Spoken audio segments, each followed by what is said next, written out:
बेशुमार, वो तुम उनको अपने आप धो नहीं सकते हो। तो गुरु की कार्रवाई समर्थ है, वो सब कुछ कर सकते हैं। कर विनाश करने का किसी को भी अधिकार नहीं है, क्योंकि उसके परे वो जाते नहीं। तो जो उसके परे जाएगा वो कर्म नाश करेगा, उसके परे नहीं जाएगा तो कर्म कभी नहीं नाश हो सकते। तो जब हम शरीर में बंधे हुए पंच भौतिक में, तो सूरत इसमें फंसी है, अब इससे नहीं निकलती। कैसे निकलेगी? इसी में फंसी, और इसमें फंस गया। ये भी तो जड़ चीजें हैं, इनमें फंस गए तो वहां से कैसे सिमटेगी? नहीं निकलती। लेकिन जब भजन करते हो तो धीरे धीरे धीरे धीरे वो सिमट करके सब यहाँ आते हैं। तो कहते हो हमारा ये सब शून्य हो गया, शून्य हो गया, इधर का कुछ ख्याल नहीं रहा। जब भजन बनने लगता है और आवाज सुनाई देने लगती है और दिखाई देने लगता है, तो इधर का सब ध्यान टूट जाता है, सब हट जाता है, फिर उधर हो जाता है। तो सिमटाव होता है। जब सिमटाव होता है तो कहते हैं ये सब काम नहीं करते, ये बिल्कुल ऐसे हो जाते हैं जैसे मुर्दा, जैसे इनमें कोई जान है ही नहीं, निरस। अब चेतनता रहेगी तब तो एक बार काम करेंगे, हरकत करेंगे, और चेतनता नहीं रहेगी तो हरकत नहीं होगी, तो सिमटाव होता है। तो दोनों आंखों के जब सूरज सामने सिमट कर जाती है, शरीर से बाहर हो,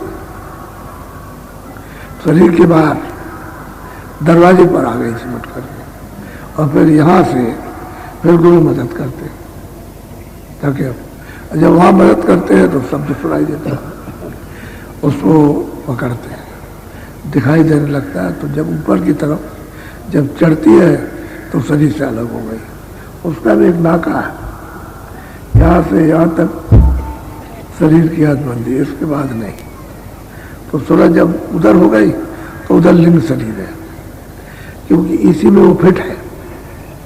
स्थूल शरीर के अंदर में लिंग शरीर, और लिंग शरीर के अंदर में सूक्ष्म शरीर, और सूक्ष्म शरीर के अंदर में कारण शरीर। तो जब ऊपर से जब सूरत आई है तो उसने कारण शरीर कपड़े को पहना, और जब नीचे उतारी गई तो सूक्ष्म, तो त्रिकुटी में कारण, वहां इसको कारण कपड़ा पहना दिया गया, ऐसे झिल्ली डाल दी। लेकिन कुछ ऐसा नहीं मालूम हुआ कि कोई उसके ऊपर पर्दा पड़ गया, बहुत बारीक पर्दा, जैसे चश्मा लगाइए तो दिखाई तो सब देता, लेकिन सामने चश्मा लगा, ऐसे ही पर्दा पड़ गया उसके ऊपर में कारण शरीर का। जब सहतल कमल में आई तो वहां सूक्ष्म कपड़ा डाल दिया, अब उससे थोड़ा सा मोटा, वो बहुत बारीक था, ये उससे थोड़ा सा बारीक तो ये भी है। और जब नीचे उतारी गई सहतल कमल से नीचे, तो स्वर्ग वैकुंठ में इस पर लिंग कपड़ा डाल दिया। अब वो सूर्य ज्यादा मोटा है, और जब यहाँ पिंड में लाई गई तो ये स्थूल है, 4 कपड़ों में बंध गई है। स्थूल है, लिंग है, सूक्ष्म है और कारण है। तो अब उसमें अब वही कपड़ा इसमें आ गया, तीनों इस शरीर के। जब निकलेंगे तो बस अपना अपना छोड़ेंगे, ये छोड़ देगा, फिर ऊपर में लिंग छोड़ देगा, फिर ऊपर में सूक्ष्म छोड़ेगा, और त्रिकुटी में कारण छोड़ देगा। जब कारण छोड़ देगा तो सूरज आजाद होगा कर्मों से, चाहे पाप हो चाहे पुण्य हो, कुछ भी हो, कोई कर्म सबसे अलग हो जाएगा, तब तो गुणातीत हो जाएगी, इन सबसे परे हो गए। फिर वो जब परे हो जाएंगे तो शब्द की धार में मिल जाती है। इतने कपड़े कोई पार करने वाला हो तब तो उनके कर्मों को माफ कर सकता है, और पार नहीं आता जाता है तो माफ नहीं कर सकता। वो भोगेगा, वो बच नहीं सकता। तो कहते हैं कि ऐसे समृद्ध पुरुष की जरूरत है कि वो मिल जाए सौभाग्य से। अभी तो अपने अपने भाग की बात है कि जीव वहां तक पहुंच जाए सोच समझ करके, कुछ अपनी बुद्धि तो कम से कम काम में ले, तो सोच ले तो वहां तक पहुंचे तो काम बने। तो घाट पर बैठ करके तब मतलब यह है कि फिर गुरु कार्रवाई करते हैं, क्योंकि बाहर में बगैर दरवाजे के गुरु की कार्रवाई नहीं हो पाती। तो वास्तव में जो दया लेना चाहिए वो दया नहीं मिल पाती, क्योंकि घाट पर सुरत नहीं बैठी। अब एक घाट को छोड़ के मन इसको बुद्धि और चित्त खींचे खींचे इंद्रियों के दरवाजों पर, भोग विलासों में, तमाम वासनाओं में, इसमें ये लिप्त है तो भागता फिरता, कभी आंख पर, कभी कान पर, कभी नाक पर, कभी किसी पर, कभी इंद्री पर, कभी इधर कभी उधर भागता फिरता है, 9 दरवाजे उन पर चारों तरफ, तो स्थिर होता नहीं है, तो कार्रवाई नहीं हो पाती। जब उसको घेर के ले आएंगे और दोनों आंखों के सामने तिल पर जब उसको एकाग्र करेंगे, एकत्रित करेंगे, तो कार्रवाई होगा। इसीलिए जोर देते रहते हैं, कुछ करो कुछ करो कुछ करो, चेत के करो, कुछ थोड़ा सा 2 मिनट रोको, 4 मिनट रोको, 10 मिनट रोक लो, थोड़ा रोकने की कोशिश करो, तो ये भागता रहता। तो असल में बात यह है कि आप में भूख नहीं है, प्यास नहीं है, अभी दर्शन दीदार की, इस जगत से छुटकारा पाने की अभी आपके अंदर तड़प नहीं है, उसको पाने की प्यास नहीं लगी, उसी में देर होती।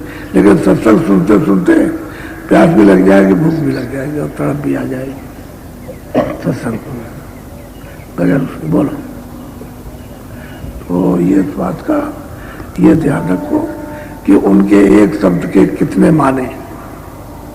एक ही शब्द लीजिए तो उसको कहते नहीं आप, और उसका पूरा नहीं होगा। इसलिए भजन करो, जो गुरु ने नामदान दिया है उसका भजन। घाट पर बैठ करके, और तुम मतलब यह है कि जो सो गया है, आप सो गए उसकी तरफ से, तो आप धीरे से लग करके जाग जाओ। शब्द तो हो ही रहा, नाम तो हो रहा, नाम तो कभी बंद होता नहीं है। वो तो तुम्हारे ऊपर में पर्दे पड़े हुए, इसकी वजह से अचेत हो गए हो। अब गुरु चिता लेंगे, वो जगा लेंगे, लेकिन बैठे तो रहो सामने, सामना मत छोड़ो, इधर उधर हो जाओगे तो फिर बड़ा। तो सत्संग मुख है, बगैर सत्संग के कोई नहीं जान सकता, किसी को नहीं मिल सकता। और सत्संग के साथ सेवा, सेवा के साथ भजन, बस ये सत्संग सेवा भजन, सत्संग सेवा भजन। बोलो।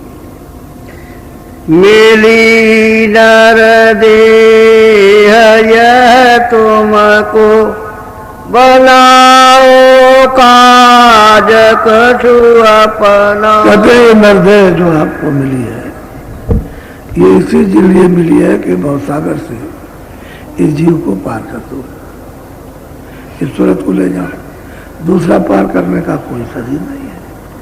इस मृतलोक में सबसे महान और ऊंचा और अमोला 84 का ये पूरा चक्कर काटने के बाद ये मिलता है। जब तक पूरा चक्कर नहीं काट लोगे, अपने अपने कर्मों का पूरा हिसाब, छोटे से छोटा बड़े से बड़ा, तब तक फिर नरदेही नहीं मिलेगी। तो इतना चक्कर काटने के बाद आपको नरदेही मिली, अब जगह पर आ गए, तो कहते हैं इससे कुछ काम करो अपने लिए, यानी सूरत के लिए। तो सूरत तो चेतन है, और जड़ तो है नहीं, और सूरत कोई मन नहीं है, कोई बुद्धि नहीं है, कोई चित्त नहीं है, कोई अहंकार नहीं। ये सब चीजें अपने अपने स्थान की है। ये मसाला है, ये हमको दिया गया काम के लिए, जैसे ये दिया गया काम के लिए, ऐसे ही मसाला दे दिया गया। अब चेतनता से तो काम करता है, लेकिन वैसे जड़ है, वैसे मन बुद्धि चित्त ये चेतन नहीं है, ये तत्व है जड़। लेकिन जहाँ ये चेतनता है वहाँ चेतन हो रहा, उस चेतन के साथ तो इनका भंडार है। जब ऊपर से सूरत उतरेगी तो पहले तो अकेली आई है शब्द के साथ, जब उतरेगी तो साथ साथ जब कपड़ा पहनाया जाएगा तो ये दिया जाएगा। कपड़े इसलिए पहनाया जाता है कि शब्द, स्पर्श, रूप, रस, गंध 5 चीजें, इसका बोझ शुरू हो गया। शब्द का बोझ, स्पर्श का बोझ, स्पर्श कर दिया, रूप का रूप दिखाई दे रहा, सुगंधी है और रस है, मिठास, इन सब चीजों का बोध होने लगता है। ये चीजें मिली। जब नीचे कपड़ा, इसको और नीचे उतार करके कपड़ा पहना गया तो इसके साथ में मन, बुद्धि और चित्त और अहंकार 4 और लगा दिए। इसी के साथ शब्द स्पर्श रूप रस गंध और मन बुद्धि चित्त और अहंकार, ये हो गए 9। अब यहाँ सूक्ष्म शरीर 9 तत्वों का हो गया, पहले 5 का था। और फिर और जब नीचे उतारा स्वर्ग बैठुन में तो लिंग शरीर 17 तत्वों का। उसके साथ क्या किया? 10 इंद्रिया और मन बुद्धि चित्त और अहंकार 10 4 14 और रजोगुण तमोगुण सतोगुण ये 17 तत्वों का ये लिंग शरीर है। और जब यहां मृतलोक में यहां उतारा तो खाली 5 तत्व, जल पृथ्वी अग्नि वायु आकाश, उसका ये खोल है, ये यहां का। तो कहते हैं मिली नरदे तुमको अब की बनाओ कुछ काज अपना। कहते हैं अपना काम कुछ करो, तुम जिधर से आए हो उधी को उलट चलो। लेकिन उल्टोगे कैसे? कोई जानकार उल्टा हुआ मिले, कोई जानकार अनुभवी को मिल जाए तो उसके पास जाओ। अब खोज करते रहोगे कोई तो कहीं मिल जाएंगे। अगर कोई आदमी निकले कि भाई मैं चलता हूँ कहीं खोजूंगा तलाश करूँगा, तो उसकी खोज व्यर्थ नहीं है, वो वहीं जाके रुकेगा। मुझे मालूम है जब मैं खोज रहा था तो एक त्रिकालदर्शी पंडित मिले, कह लगे देखो मैं त्रिकालदर्शी हूँ, मुझसे जो पूछ रहा हूँ पूछ लो। तो हमने कहा महाराज हम कुछ पूछना तो कुछ नहीं चाहते, आप ईश्वर बताइए। कह देखो असली बात यह है कि तुम ये हो बताओ। तो मुझे उनके बताने पर बड़ी श्रद्धा हुई। तो उन्होंने साफ कहा कि देखो ऐसा है कि जिस चीज की तुम तलाश करते हो वो मेरे पास नहीं है। वैसे मैं तुमको त्रिकालदर्शी को बता दूंगा, लेकिन वो चीज मेरे पास नहीं है, क्यों? मेरे पास तुम रोक नहीं सकते हो, तुमको दूसरी चीज की तलाश है। और ये बता सकता हूँ कि कितने दिन में मिल जाएगी, 6 महीने के अंदर में आपको मिल जाएगा, ये उन्होंने बताया। तो बस कह लगे आप ऐसे ही, आप सब जगह ऐसे ही तलाश करते रहो, खोजते रहो, और वो 6 महीने के अंदर आपको मिल जाएगी, या बता देते आपको, लेकिन मेरे पास नहीं है। और तुम मेरे पास रुक भी नहीं सकते हो, मैं अगर रोक लूँ तो नहीं रुकोगे, क्योंकि वो चीज़ है नहीं हमारे पास। और 6 महीने मिलेगी। तो तलाश करते करते करते 6 महीने पूरे नहीं हुए और स्वामी जी महाराज मिल गए। सही बताया था। कहने का मतलब ये है कि खोज करते रहो, और जो चीज की खोज है आपको नहीं पता है कि मैं क्या खोज रहा हूं, लेकिन वो मिल जाएगी। कि वो तो महापुरुष काम करते रहते हैं।